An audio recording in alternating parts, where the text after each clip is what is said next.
Bonjour à tous et bienvenue dans ce premier cours d'éducation musicale à distance. Donc, j'espère que vous allez bien, que vous êtes tous en bonne santé. Et sans plus tarder, on va plonger dans le vif du sujet.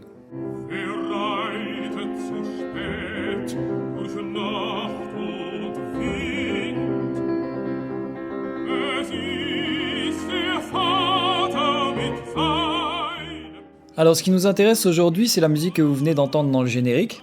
C'est une musique qui a été composée à une époque qu'on appelle l'époque romantique en musique, c'est-à-dire au 19e siècle.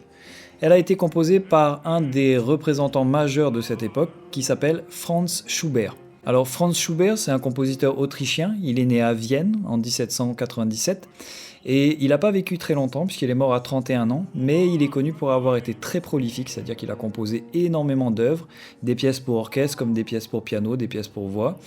Et parmi ces œuvres, il y en a qui sont encore énormément utilisées aujourd'hui, qui sont très connues, notamment l'Ave Maria.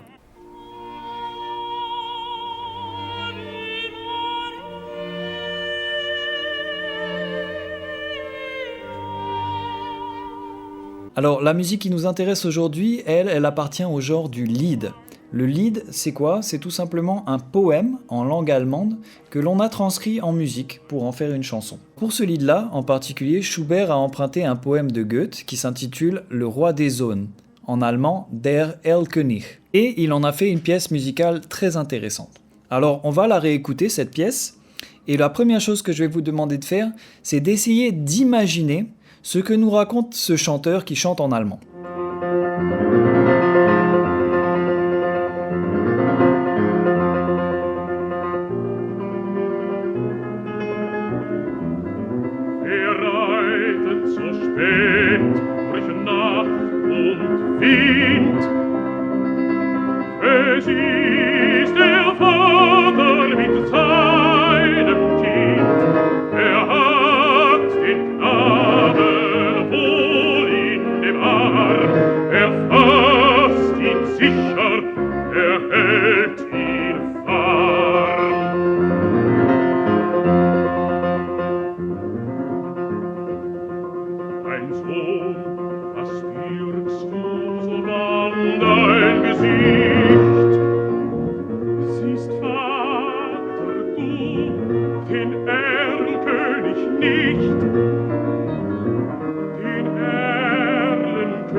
Si vous avez fait correctement l'exercice, vous avez dû imaginer une histoire plutôt sombre. La plupart des élèves que je soumets à cet exercice me parlent d'une histoire qui se passerait plutôt la nuit, plutôt en extérieur, pourquoi pas dans une forêt, avec un héros apeuré qui tenterait d'échapper à quelque chose.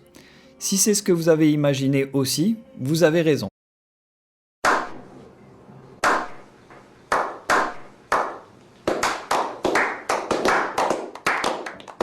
Ce poème de Goethe qui s'intitule Le Roi des Zones nous raconte l'histoire d'un père qui traverse une forêt avec son enfant sur un cheval et il serait poursuivi par un fantôme qu'on appelle le Roi des Zones. En arrivant à la maison, il constate que le Roi des Zones lui a pris la vie de son enfant. C'est donc bien une histoire très triste. Mais comment se fait-il que vous ayez réussi à imaginer aussi précisément ce qui se passe? En réalité, ce n'est pas un hasard du tout. Dans la musique que vous avez entendue, il y a deux éléments essentiels.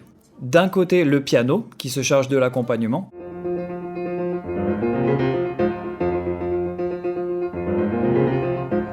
Et de l'autre côté, la voix, qui se charge de la mélodie.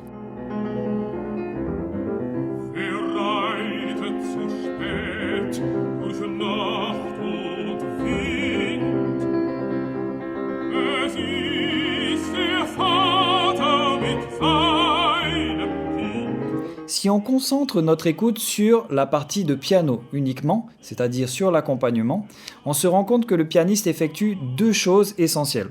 La première, avec sa main droite, une série de notes très rapides, qui va regrouper par trois. Ça s'appelle des triolets. Avec sa main gauche, il va effectuer une mélodie de basse.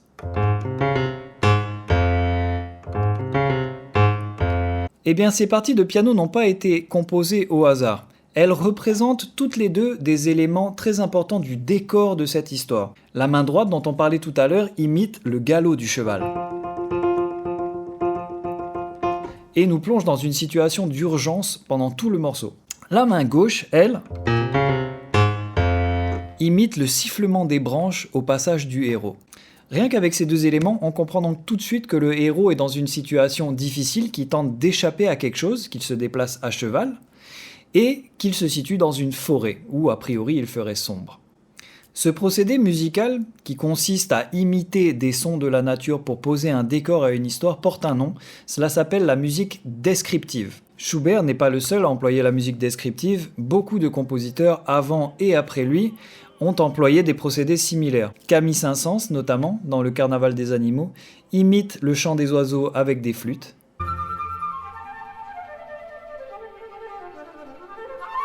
Et les pas lourds de l'éléphant avec des violoncelles.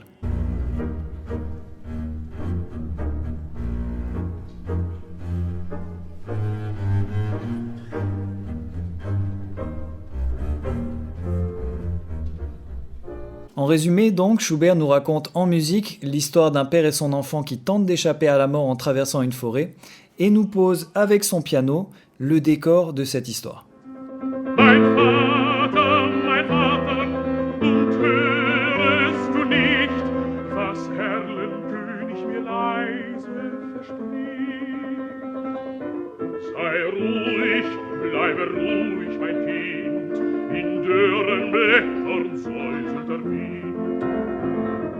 Jusqu'à présent, nous sommes concentrés essentiellement sur le piano. Dans la prochaine vidéo, nous aborderons la partie mélodie, qui est prise en charge, elle, par la voix, et nous verrons comment le chanteur s'y prend pour nous raconter cette histoire. Voilà, n'oubliez pas de remplir la fiche récapitulative qui vous a été fournie dans ce dossier et qui vous permettra de garder une trace écrite de tout ce que vous avez compris dans cette vidéo. On se revoit dans la partie numéro 2.